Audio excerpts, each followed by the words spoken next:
Okay, now that we are almost officially halfway through 2024, I wanted to share my favorite makeup launches of the year so far. These are the true standout launches that I think are so good. Definitely worth trying. I will say I did do a drugstore version of this video a few weeks ago, and I had a difficult time narrowing it down for the drugstore because there were so many launches I wanted to include. Whereas with the high-end video, I had a little bit of an easier time because there were true standout products in different categories for me. Most of these being in two categories with a few other products thrown in, but I'm excited to talk about them because these are products that I truly think are worth the money. The quality is there, they perform well, they wear well throughout the day. So let's get started. Okay, I want to start with cheeks. I have two different blushes to talk about. Blush is having a major moment. I feel like that has been going on for a while, and there have been so many different blush launches. I haven't had the chance to try all of them because I myself am trying to kind of cut down when it comes to like cream blushes and liquid blushes because I do have so many I love. So as a whole, even though there have been a lot of blush launches that have tempted me,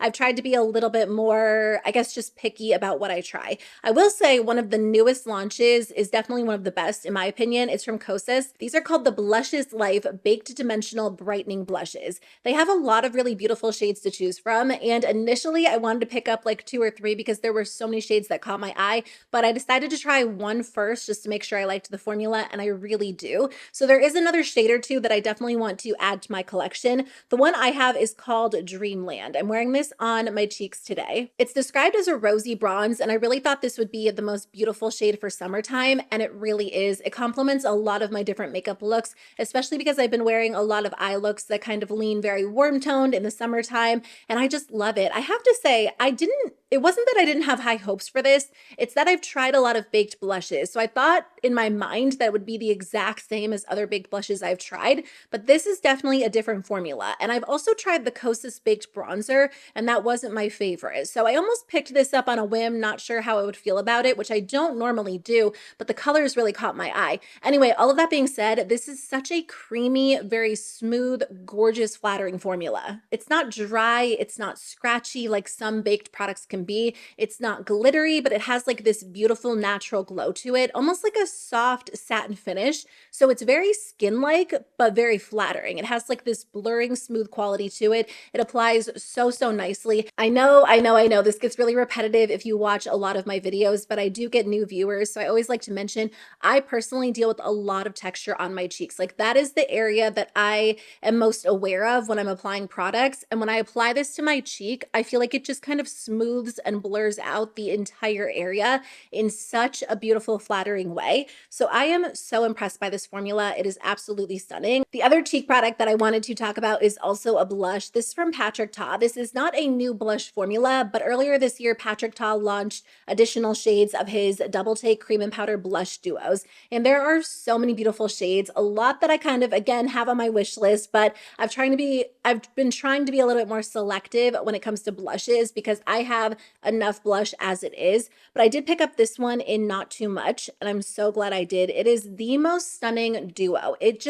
I feel like it's the perfect shade for my skin tone. So I have, which one is the duo that a lot of people say looks similar? I can't think of the name off the top of my head, but I'll include a swatch in this video because there is a blush that looks so similar to this in person, but when you swatch them, the colors are different. So a lot of people were like, well, I have that other one. Do I need this one? And I'm not going to say like run out and buy this if you already have the other one, but as someone who has like a fair to light skin tone, I find this duo a little bit more flattering on my skin tone than the other one. I feel like it's perfect for every day. It adds the most gorgeous like touch of color without being too over the top. But of course you can build these up to look a little bit more vibrant on the skin. The powder and the cream are just so gorgeous layered together, and they're different enough that I feel like you can wear them separately or together to get like 3 different looks. They describe this duo as a soft rosy taupe, which on my skin I feel like the cream pulls pretty pink and the powder pulls a little bit more peachy and bronzy. So it's kind of nice because worn separately they do look very different, but then together they combine to look really perfect too. So again, this blush formula has always been one of my favorites. so this isn't a new launch for 2024, but I do love this shade in particular. If you have a similar skin tone to me, I think you would love it as well. And there are a bunch of other beautiful colors. This continues to be one of my most recommended high-end products.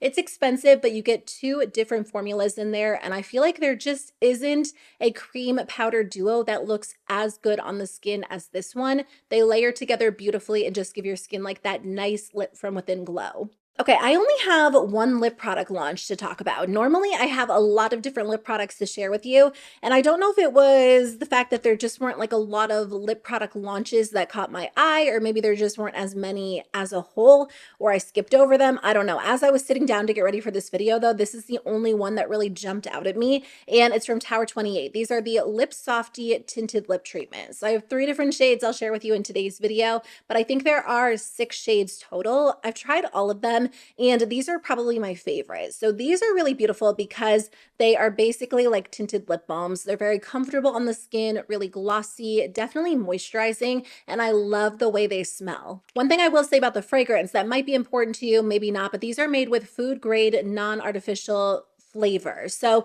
it's not like an artificially sweet, perfume scent. It is strong, but I feel like for some people there's a difference. Like if they smell like they're described, or if it's like this sickly sweet, chemically smelling fragrance. So anyway, just something I wanted to point out. But I feel like these have a little bit more color than the Summer Fridays lip balms. I mean, it depends on which one you get. I feel like there are sheer ones from Summer Fridays, some that are a little bit more pigmented, same thing with Tower 28. But in general, I find that I get a little bit more color from these. They're very comfortable. I find them to be pretty similar to Summer Fridays, but the applicator is different. That's not something that's going to bother everyone. I just personally love the fact that the Summer Fridays lip balms have like that plush, comfortable applicator, and that makes a difference for me as I'm applying the product. I can overlook it for these because they are less expensive. I love the formula, the way they look on the lips, but they do have just like a rounded plastic applicator, so they feel a little bit cheaper. The actual experience, in my opinion, isn't quite as luxurious, but I do like the fact that you can wipe these off really easily if you're applying them over lipstick or over lip liner,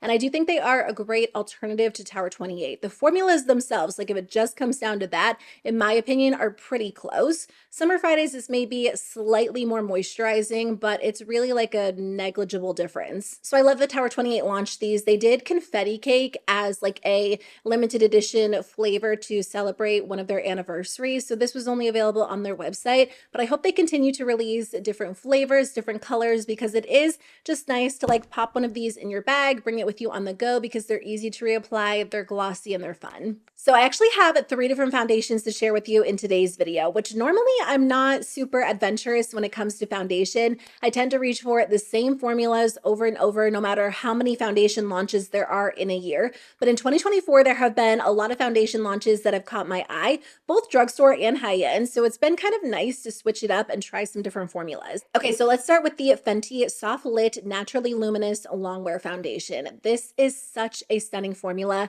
and I honestly hoped that I would love it, but I personally tend to be more of a fan of matte foundations, or even foundations that have like a natural finish, and I love the Fenty Pro Filter, which is a super matte, full coverage, long-wearing foundation. But I like this one just as much, even though it is like the exact opposite. They did such a good job with this formula. Fenty used to have a hydrating formula and they discontinued it. I felt like it got a lot of mixed reviews, with most of them leaning pretty negative, and this feels a lot different than that one. So if you tried that and if you tried the original hydrating foundation and you weren't necessarily a big fan, don't let that stop you from considering this one. Maybe go into store and swatch it and see what the texture is like, because it's a very beautiful texture. I find that it has like the perfect glow to it. It's definitely a glowy foundation, but it's different than like the Makeup by Mario glowy foundation. It just gives your skin like this hydrated glow. So your skin looks so healthy, very pretty. It's very flattering on the skin. I find that it is also really smoothing, which sometimes glowy foundations can kind of do the opposite and highlight all of the texture or breakouts on my skin. This one just kind of glides over those areas. But for me, it's not quite an all-day foundation for my skin during the summertime. I think as we head into the fall and the winter in, a few months from now, I will be reaching for it even more because it is really great if you have like combo skin or dry areas. But if you have very oily skin, you definitely have to set this into place, maybe use like a gripping primer underneath. So it is something I still get use out of in the warmer weather. It's just not something I expect to last all day long. But I just love the coverage. It's like the perfect medium coverage. It looks so, so good on the skin. So as far as like hydrating glowy foundations go, this is absolutely one of my favorites. It comes in 50 different shades. The shade 150 is like a perfect shade match for me, which always helps a lot. Sometimes I have difficulty finding my shade, and I actually went with a different one originally, but I ended up picking up this one. And 150 in the hydrating formula looks a little bit different than 150 in the matte formula. So again, it might be most helpful to go in store and swatch these before, committing to it and picking out a shade that would work well for you. A formula that I find pretty similar, but it's available at Ulta and it's less expensive, is from About Face. I didn't know if I should include this in my high-end video or my drugstore video. I guess I kind of consider About Face to be more of like a mid-priced or a mid-range priced brand.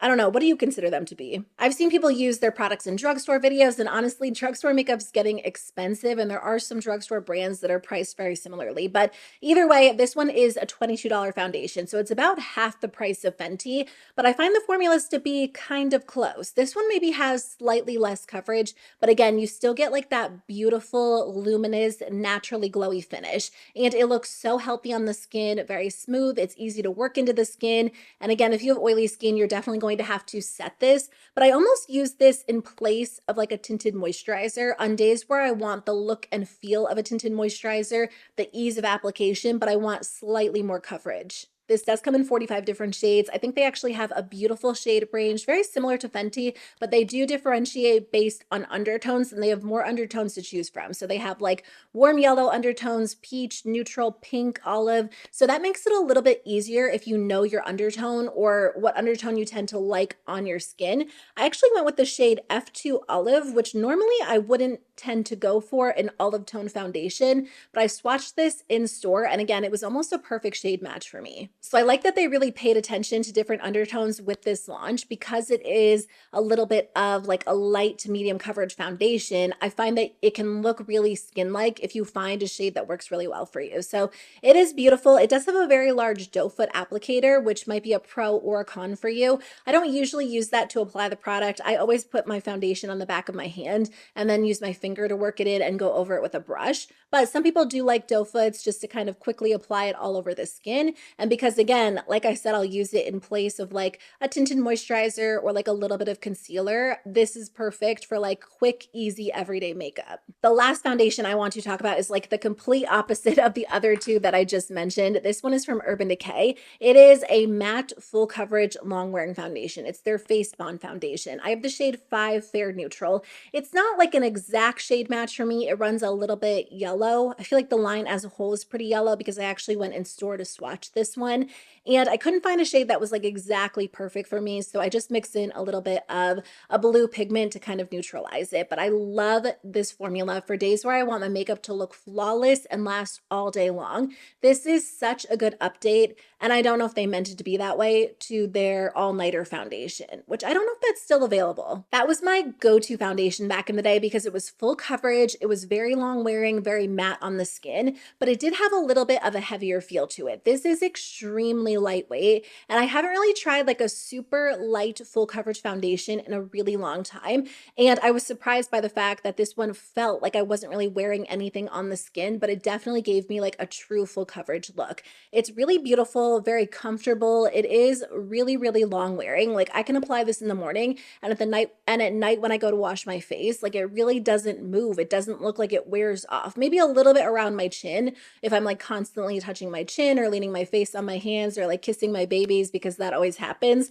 But other than that, it is very long lasting. They describe this one as a self-setting foundation, which is interesting to me. I do use a little bit of powder because I don't find that it dries down. Like there's a little bit of a tacky feel to it, but I end up using so much less powder than I normally would. So I do think there is like a self-setting aspect to this. And if you're someone who doesn't love to powder your face, I think you'll really appreciate that if you do like a matte finish. So if you're a fan of this type of formula, formula, you might not like this one or vice versa. But if you're someone who likes to switch it up depending on your mood, or if you have like combo skin and everything has its pros and cons for you, you might like both of these just for very, very different occasions. This next product is definitely a must-have if you have oily skin. It's from Danessa Myricks. It's their Yummy Skin Water Powder Serum. This has been sold out at Sephora, I think like ever since it launched, and I hope it comes back soon because to me, not only is it an oily skin must-have, but it is such a good product to use during the summertime when it is extremely hot outside and my skin is prone to being even more oily. This is very lightweight. It really doesn't feel like you're applying anything to the skin. It basically feels like a powder. It sinks in and it dries down, but it doesn't feel like anything. Like it basically disappears. So at first you might be like, that really isn't doing anything for me. But I feel like you notice a big difference throughout the day in how fast your skin gets oily when you use this product compared to when you don't. Because if I apply this product to one side of my face and not the other, around noon, one side of my face will definitely start to look really shiny, really oily, and the other side will be more mattified. It's not a miracle worker. Like it isn't going to completely stop oil from appearing on your skin, but it does make a subtle difference. And when you have really oily skin, that is kind of nice, honestly. So I feel like this is a good product to use in addition to your existing makeup routine. Like I don't typically use this on its own, but I will apply this on my skin and then I might go in with a little bit of a smoothing primer. So if I do wear primer on top, I find that I don't need as much and I just feel like this is like an extra added tool. So it is a little bit expensive, but a tiny bit goes a long way. Like you just need a few drops for your entire face. And again, it's been out of stock. I don't think it's in stock at this point, so I hesitated mentioning it, but if you can get your hands on it, it really is such a game changer and just like a nice added tool in your makeup collection for oily skin. Surprisingly, in 2024, I actually have a couple of eyeshadow palettes to talk about as well. I feel like last year when I was filming my best of videos, I didn't have a ton of complexion products and a ton of eye products, and I had a lot of blush and lip products. And this year it feels like the exact opposite, but I have tried a lot of high quality palettes this year. So let me mention the one that I'm wearing on my eyes today. This is the new Natasha Denona Gold Palette. So I haven't had this for too long. It's a little bit of a newer product to my collection, but I've used it enough that I feel confident in saying this is one of the best launches of the year so far. Now, I don't know that this color story is going to appeal to everyone. I'm wearing this on my eyes today. The thing about this palette is you're going to get a very specific type of look out of it. It's going to be gold, it's going to be warm toned, and you typically aren't going to get a super dramatic look with this palette. I did do a video on my channel where I did two different looks, and one of the looks was slightly more dramatic and smoky when I pulled in this shade, but if you don't use that shade, a lot of the colors end up blending to look pretty similar on the eyes. If you really try, you can get like a slightly less warm toned look, but for the most part, I feel like a lot of my looks end up looking kind of close to this. That being said, if you do tend to do like a lot of mid-tone or softer golden eyeshadow looks, I do think you'll appreciate this palette because the quality is stunning. I really don't have any issues with patchiness or skipping or fading or fallout throughout the day. Sometimes if I go in with like some of these topper shadows, I will notice a little bit of fallout on my skin, but sometimes I won't. It just kind of depends on how I prep my eyes with eyeshadow. And I have been using eyeshadow primer again lately. For a while I was skipping over it. And if I do use an eyeshadow primer, I definitely notice less fallout as I'm doing my makeup. But the quality is stunning. It really is there. Natasha Denona palettes are expensive, but her formula really is my personal favorite. I won't buy every single launch. It has to be something I know I'll get a lot of use out of or something that's really unique to my collection. And with a palette like this, like I tend to wear these shades a lot during the summer, fall, holiday season. So this is nice to have. And I feel like it will come in handy if I want to pull in other palettes in my collection just to kind of lighten them up and add like the perfect touch of gold. So I'm going to use this in a video next week where I use this and the, what is it called? Why am I blanking? The greenish one. I've literally been sitting here trying to think of it, and at this point I could have just looked it up, but you know how sometimes you're like, no, I know what it is, the Yucca palette. I'm excited to use those together, and I still haven't done that because I wanted to try them out on camera and see how they work together. So that video will be up soon using them together so you can see this in action again, but if you want to see two different looks that I did with it, I'll link that video below. This next palette is something that I actually got in the mail as PR. By the way, I bought everything else that I shared in today's video except for the Tower 28 lip balms. I also got those in the mail as PR. I would have purchased those if I didn't get them as PR, but this is something I was actually going to skip over for full transparency. but I decided to try it out when I got it in the mail because the colors actually did look a little bit more appealing.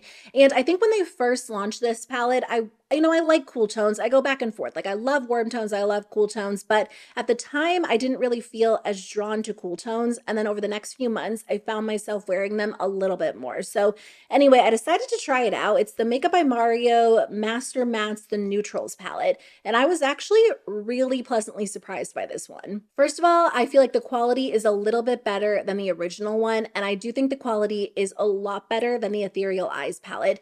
I don't like the Ethereal Eyes palette is so weird to me because whenever I use it, I love the way it looks, but as I'm using it, I'm like, I feel like it could be a little bit better. Like it is one of my most used palettes because the color story is pretty. I love the way the looks come together, but it's not the palette that I enjoy using the most, if that makes sense. I feel like this formula is a little bit easier. Like it's more effortless.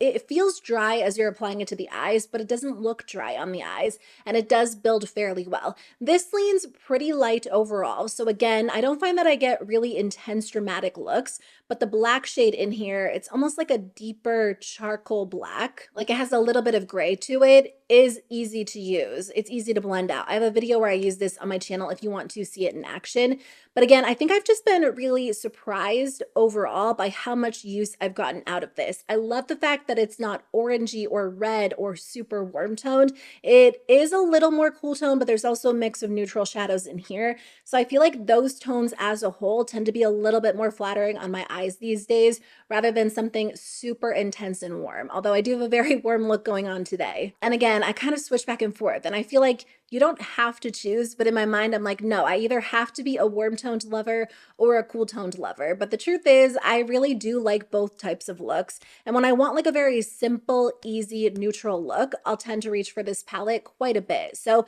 I do find it really easy to work with, and it is less expensive than other neutral palettes out there. Like I'm a big fan of the Patrick Ta Major Dimension 3, and this didn't launch in 2024. I think it was like the very end of 2023. And originally I was going to skip over this one too, and I ended up buying it, and I do love it. It's so stunning, very easy to work with, and I feel like these days I can appreciate what looks like a boring matte eyeshadow palette because I don't always have the time or want to do like a very shimmery, very intricate or really glowy type of look, and I just want something a little more toned down. Most days I will still use a shimmer on the lid, but I've appreciated the fact that I can build most of the look with matte shadows that look very smooth and then just top it off with like one shimmer. I guess in my mind, I always thought the smooth shadows were the shimmers or the metallics, but that doesn't have to be the case. And again, this is a palette that originally I was going to skip over, but I love the quality so much. So I think after using this one a little bit more, I was more curious to try this one from Makeup by Mario. And they're definitely different. I mean, Major Dimensions 3 has a row of warm tones and then a row of cooler tone shadows as well, or more neutral tones, whereas this one doesn't really have those warm tones in it. The Master Mattes one is very warm toned if that's what you prefer, but I feel like this just comes with more options. If you look at this palette and you're like, I don't really care about that top row, I just like the second row, maybe consider this one because it's less expensive. This one's 50 and I think this one's like 70, and you get more choices in here. And they aren't the same exact formula. Like Patrick Ta almost has a little bit of creaminess that Makeup by Mario is missing, but I find that this is a little bit more of like a buildable formula. You can start off very, very light and gradually get a little bit more dramatic. Anyway, all of that to say, this is definitely one of my favorite palettes of 2024. This one is too, but today's video more so focuses on products that launched in 2024. This last eyeshadow launch actually kind of surprised me. I didn't expect to love these as much as I do, and there's one that I like a little bit more. These are from Too Faced. They're the Born This Way mini eyeshadow palette. So they did Cold Smolder Nudes, which is a cooler toned palette, and then they did Warm Ember Nudes. I do find that the quality is very, very similar. So as I'm speaking about the quality, just keep that in mind. But when it comes down to personal preference, the cooler toned one is definitely my favorite. I just find that this is like the perfect size if you want to do something really dramatic or something a little bit softer. Like you can get quite a few looks out of these 6 shadows. but I'm so impressed every single time I use this. These shadows blend out so seamlessly, and the metallic shadows look really vibrant, super intense on the eyes, which I love. So even though it only comes with 6 shadows, I really do feel like it's the perfect color story because you can stick with these 4 for a very subtle look or go with the deeper 4 for more of a smoky eyeshadow look. And I really enjoy it as a whole, to be honest. The Warm Ember Nudes palette is just as beautiful, but these are very, very close to the shades in the Too Faced Born This Way Natural Nudes palette. So if you already own that palette, I would skip over this one. If you don't own that palette and you want like a little bit of a smaller version, if you like mini palettes, this is a really nice way to go. And I do enjoy this formula as a whole. I feel like this is slightly better than the original, but it could be that it's just newer. So maybe my older palette's getting a little bit old, not performing quite as it used to. I don't think that's the case. I just think they've improved the formula a little bit. And I know Too Faced doesn't tend to be a lot of people's go-to brands for eyeshadow, but these really are great palettes. So those are the best makeup launches of 2024, in my opinion. I would love to hear from you. What was your favorite launch of the year that you either purchased from Sephora or maybe another high-end brand? Like, what is the one product you truly think is worth the splurge? Let me know in the comment section below. There have been so many makeup launches and I've tried a lot of them, but at the same time, I always try to strike a little bit of a balance and not overbuy because it takes a while to test out makeup. And when I buy something, I want to make sure I'm using it fully. And I obviously won't end up loving every single product, but I try to buy things hoping that I will enjoy them and I'll be able to incorporate them into my makeup routine. And these products have definitely been things I've been reaching for a ton over the last few months. So I'm excited to see what products I'll be loving at the end of 2024. 6 months flies by so fast. So I honestly feel like I'll be filming this video before I know it. But thanks again for watching. I'll see you very soon with a new one. Bye.